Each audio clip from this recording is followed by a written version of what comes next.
Oganda luo jiwo mondo mi orit kido kod timbe oganda kendo gibed kod riwruok e kinde ma gitudore ma ote ma ogol kod jodong luo kod jotelo makaluo e kinde yawa yanga nyasi mar piny luo ma ochope tielo mar 5 nyasi mobagi kaunti ma Migori kaka Jojuma leronwa.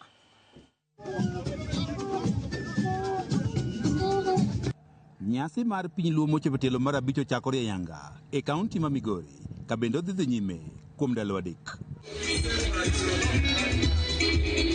Nyasi ni mabende okelo oganda luo mawuok e pinje mopogore opogore ma oting'o piny Kenya, Tanzania, Uganda kaachiel kod Ethiopia, kama bende giporo weche ma otende kod oganda luo kod timbegi ne oyawa yanga kod ogaino mar ODM Oburu Oginga mane oten kod jotelo mamoko mag siasa ma oting'o jakom mar ODM Gladys Wanga, gavana ma Migori Ochele Yako kaachiel kod gavana ma Siaya James Orengo. You cannot be an independent nation if you are culturally colonized. Because the colonialists, when they came to Kenya, they started cultural colonization by making you believe that their language, English, is the best and that your language is inferior.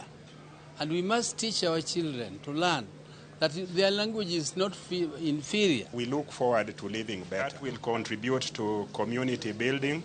It will contribute to national building. Jotelo gi mag siasa ne ojiwo oganda luo mondo koro mak ma otegno kitgi kaachiel kod timbegi kendo gisiki e riwruok. Kitwa gi timbewa, and to pass this on from the generations that have gone ahead to the generations that are coming up. So this is an intergenerational dialogue and we are proud Luos. Jodong luo wacho ni ka okalo kuom nyasi mar piny luo, oganda luo osego okang' e rito kitgi kod timbegi ka bende nyasi ni osemedo riwo oganda luo e piny Kenya mangima kaachiel kod pinje mamoko. Mondo wa rediscover kata wafweny mamoko ma bedo kadwa lal mar kitwa gi timbewa. Mondo wayud ni to ngima masani ere kaka wanyalo tayo jomatindo ma kamoro ok oseng'eyo ni to magi timo nikech ang'o.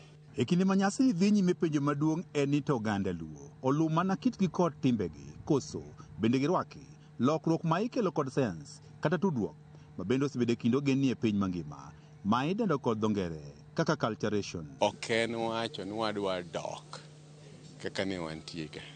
To en ng'iyo nang'o mane watimo kaka jaluo ndalo machon cha ma bang' higni modhuro koro ok nyal timre, to ere kaka either wawe chuth or waloke matin or waloke chutho.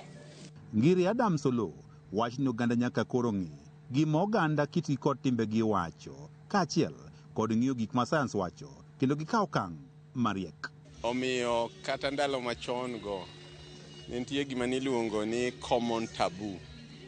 Tai nitie moko mitieko mana e dala ni kanyo. Koro balance no pod nitie kata sani.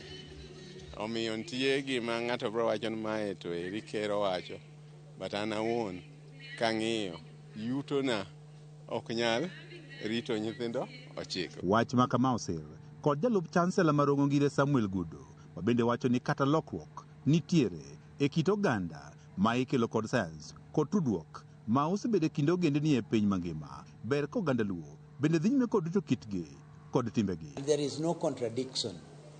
The culture which the Luo nation is holding today is meant to define the Luo as a people, the way they think, the way they can define their development, and the way they can interact with the other cultures. Nyasi ma piny obedi nyaka sani koro chakre chieng' mokwongo biro dhi nyime nyaka chieng' tich adek mar jumane kama igeno ni oganda mopogore opogore mawuok e piny mopogore opogore oganda mag luo biro chopo mag twak e yore mopogore opogore to ahinya weche mag kit oganda luo kod timbegi.